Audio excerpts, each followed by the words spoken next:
Hola, buenos días. Mi nombre es Rodrigo López Díaz y como no puedo asistir presencialmente y estar ahí con vosotros, pues os voy a hacer la presentación, la exposición mediante este vídeo. Antes que nada, agradecer a la profesora que me haya permitido hacerlo de esta manera, porque si no hubiera sido imposible. Y bueno, mi exposición, el tema sobre el que he basado esta exposición es la teoría de control y más concretamente sobre los convertidores de electrónicos o eléctricos. Ahora vamos viendo de qué va cada cosa. Vamos a hablar de qué es la teoría de control en primer lugar. Vamos a ver qué son convertidores de corriente continua. Y luego vamos a pasar al modelo matemático y más concretamente al que se denomina espacio de estados. ¿Vale? Este es un poco el guión de lo que voy a hablar. En primer lugar, la teoría de control es un campo interdisciplinar que reúne técnicas matemáticas y técnicas de la ingeniería para el estudio y para el diseño posterior de sistemas dinámicos, que son aquellos en los cuales las variables van a ir cambiando respecto de otra variable que suele ser el tiempo. Las principales aplicaciones que tenemos para la teoría de control, aunque son muchas más de las que aquí aparecen, por citar tres, en este caso, serían la electrónica o la electricidad. La diferencia entre una y otra pues, será el nivel de tensión o de intensidad con el que estemos trabajando. La medicina, por ejemplo, o las finanzas. Pero ya digo que hay otros campos en los que también se puede aplicar esta teoría de control. Por decir también dos ramas de la electrónica en las cuales se puede aplicar, pues la electrónica de potencia, que son los que nosotros vamos a ver, serían simplemente convertidores que amplifican o reducen los niveles de tensión, o para la robótica para controlar, por ejemplo, un servomotor. Como hemos dicho, lo vamos a aplicar a los convertidores de corriente continua a corriente continua y para ello vamos a utilizar lo que se denomina el modelo del espacio de estados, que consiste en controlar un sistema dinámico mediante una variable X, que generalmente suele ser un vector con tantas componentes como sea preciso, pero además de la variable X tenemos que controlar su derivada temporal. La denominamos X punto por nomenclatura en este campo, aunque os choque un poco a los matemáticos. Nuestro objetivo va a ser buscar el modelo matricial de esta forma, luego veremos qué es cada cosa y vamos a ir definiendo poquito a poco. Bien, los tipos de convertidores de continua lo que van a consistir básicamente en un circuito en el cual vamos a introducir una magnitud, en este caso pues yo quiero controlar tensión, voy a introducir un valor de tensión en voltios en la entrada y voy a obtener otro a la salida. Si la entrada es inferior a la salida, se denomina boost converter y lo que hace es amplificar el nivel de tensión. Y si el valor de salida es menor, es inferior al de entrada, se llama back converter, que son los circuitos que nosotros vamos a ver aquí y lo que hacen es reducir, son circuitos reductores. Pues bien, este sería un modelo del back converter, hay otros tantos, pero suelen ser circuitos así de sencillos, con resistencias, un condensador, una bobina, un diodo y un interruptor S1 que generalmente suele ser un transistor de tipo MOSFET y que va a ser el protagonista porque todo nuestro estudio matemático consistirá en diseñar una estrategia, una metodología para conmutar este interruptor que se enciende y se apague rápidamente a nuestro antojo, podríamos decir, ¿vale? Para obtener nuestro objetivo final. Las dos variables que queremos controlar serán I sub L, que es la intensidad, la corriente por la bobina, y V sub C, que también la llamaremos V sub 0 en algunos de los momentos, que será la tensión en la salida del circuito, que es esta de aquí. Así que X sub 1 y X sub 2. Generalmente esta teoría de control se va a aplicar a circuitos de estructura variable y son aquellos, los circuitos de estructura variable, que pueden modificar su forma dependiendo de si los interruptores están encendidos o apagados. Si yo enciendo el interruptor S1, el circuito tiene estos caminos y si lo apago, conectamos este camino y desconectamos el otro y el circuito ahora se quedaría solo con esta parte. Vamos a identificar aquí lo que son mallas y nudos o nodos. La malla 1 sería este camino cerrado y la malla 2 sería este pequeño camino cerrado. Lo mismo para el circuito, para la estructura o para el estado 2. Esta sería una de las mallas y la segunda malla que coincidiría con la primera, y esto es importante. Aquí vemos las intensidades por donde irían. Cuando el interruptor 1 está encendido, la bobina y el condensador se cargan directamente desde la fuente de entrada, y cuando el interruptor está apagado, la bobina y el condensador se descargan.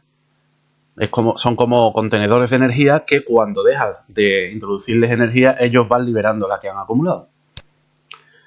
Bueno, pues con esos conceptos de mallas y de nudos, que no lo he comentado, este sería el nodo o nudo que nosotros vamos a considerar. Obtenemos de las leyes de Kirchhoff, que son dos leyes súper importantes en electrónica y en electricidad, las ecuaciones que darán comienzo a nuestro modelo matemático. Si aplicamos la ley de Kirchhoff de las tensiones a las mallas, recordemos que las mallas serían estos caminos cerrados, vamos a obtener, en primer lugar, si el interruptor está encendido, en la malla 1 obtendríamos esta ecuación. ¿Vale? No me da mucho tiempo de explicaros de dónde sale cada cosa, pero bueno, la ley de Ohm es la que se aplica a la resistencia y a la bobina en este caso. Si el interruptor está apagado, la ecuación es prácticamente la misma, exceptuando el valor de tensión de la fuente de entrada. Si al nodo que hemos hablado antes le aplicamos la ley de Kirchhoff de las corrientes, es decir, la suma de todas las corrientes en ese nodo son nulas, considerando que las que entran tienen un signo y las que salen tienen signo contrario, obtenemos para ese nudo, que lo he indicado como malla 2 para que nos ubiquemos, que la intensidad que va por el condensador es la total que llega, excepto la que se va por la resistencia, menos ella, ¿no? Por eso esta ecuación. Si el interruptor está apagado, esa malla hemos visto que no cambia. Así que esta ecuación para las corrientes no cambia independientemente de que el interruptor esté encendido o apagado. Bueno, pues como vemos, la única diferencia que hay entre el modelo con el interruptor encendido y el modelo con el interruptor apagado es este término, este miembro de aquí, menos E.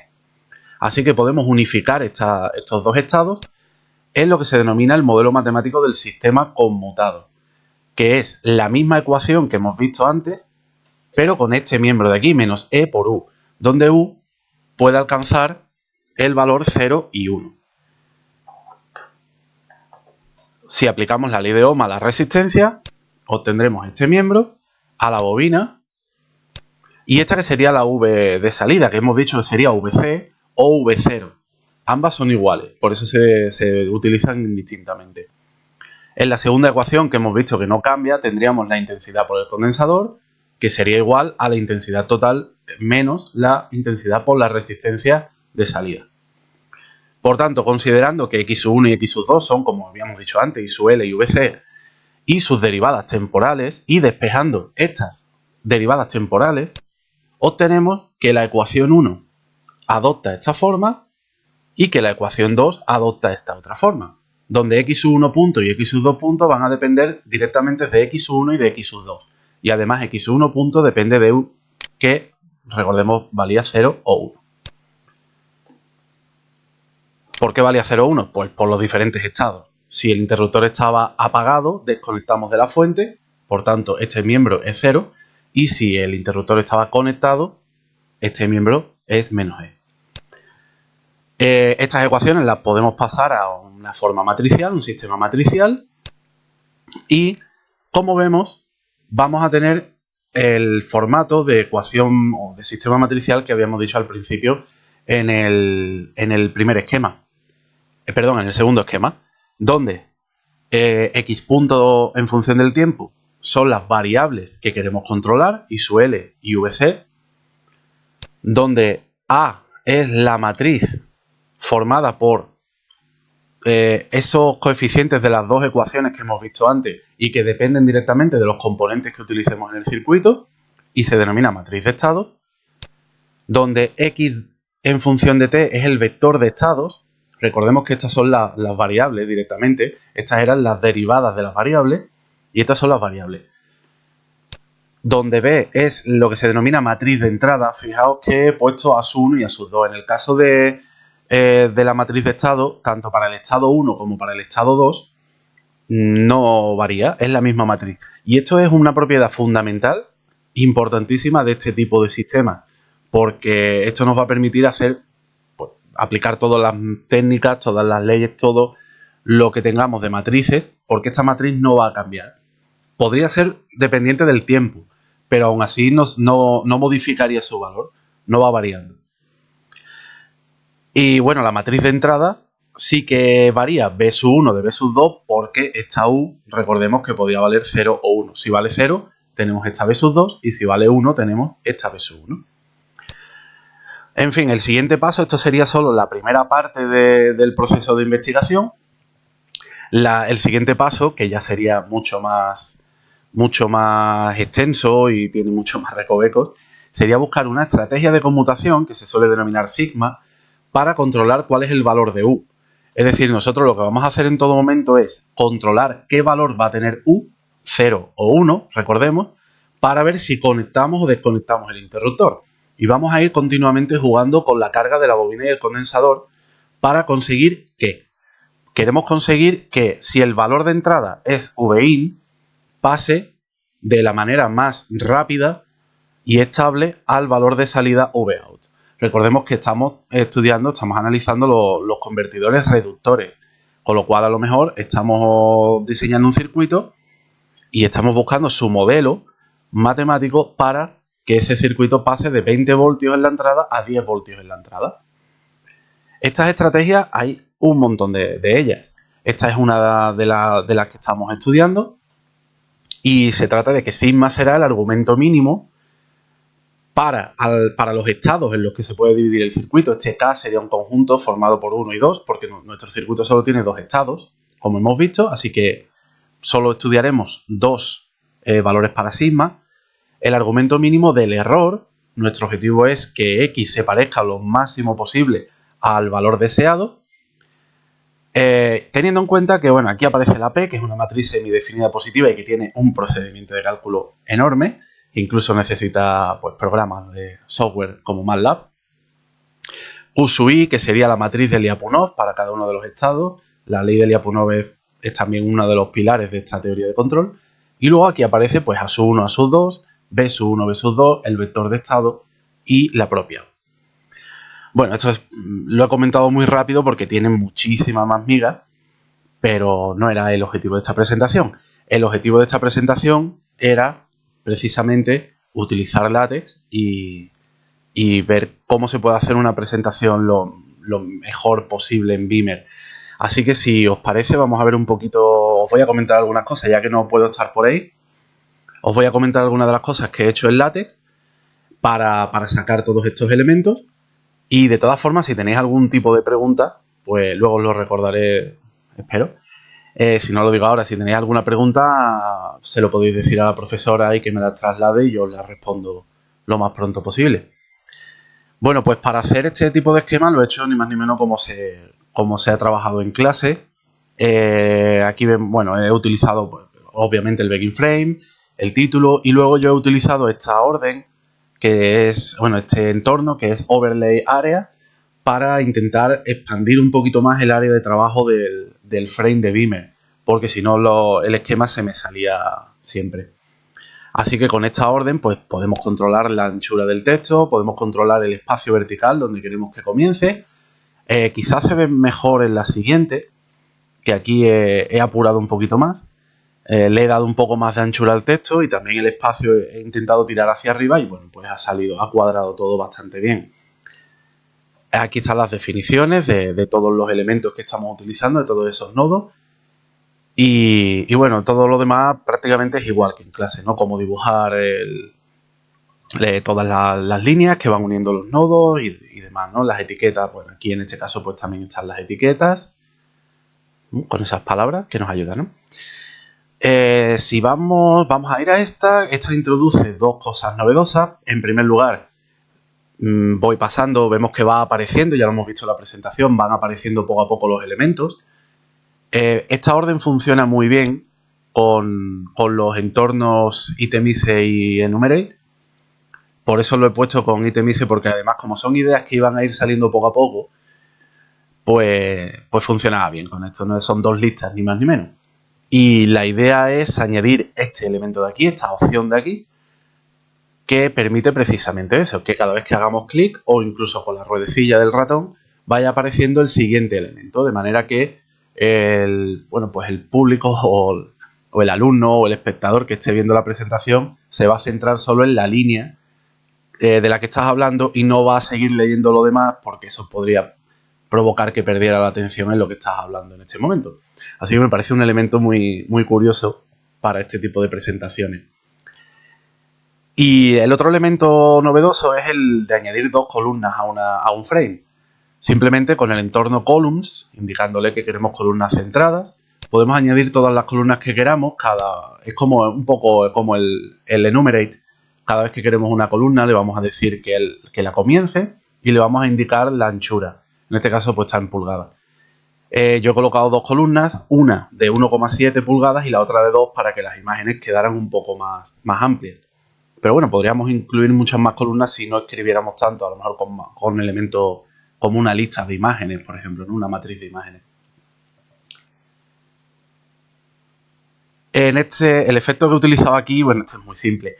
Simplemente he utilizado 3 frames que son idénticos, en los cuales he modificado únicamente las imágenes que quería mostrar.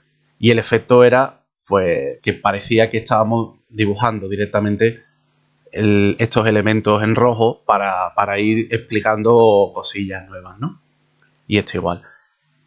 Aquí lo mismo, dos columnas iban apareciendo, pero ya por último comentar este efecto de aquí, que sería la de el sistema conmutado. Y bueno, aquí lo que vemos es que van apareciendo colores, ¿no? Aquí tendríamos el color original, al que se denomina color 1, y lo que hacemos es que cada vez que pulsamos el ratón aparece un color donde nosotros queremos resaltar. Esto hace también que la persona que esté viendo la presentación vaya directamente a eso, sabe que estás hablando de eso. Este sería pues el color 2, aquí lo tenemos, que lo he elegido totalmente en azul. Luego si pasamos a la siguiente se iluminaría o se colorearía el siguiente elemento que quiero hablar y así. Y también, bueno, pues hemos cambiado al color 3, que sería este de aquí.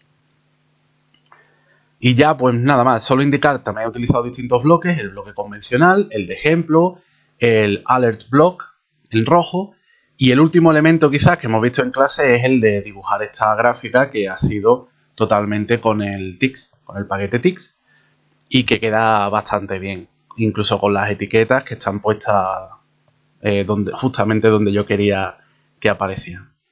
Bueno, pues nada más. Esta ha sido mi presentación. Muchas gracias a todos por vuestra atención y gracias por la ayuda que me habéis prestado mandándome, bueno, indicándome lo que habéis hecho en clase y demás. Y gracias a la profesora por permitir mi presentación en vídeo. Un saludo y gracias.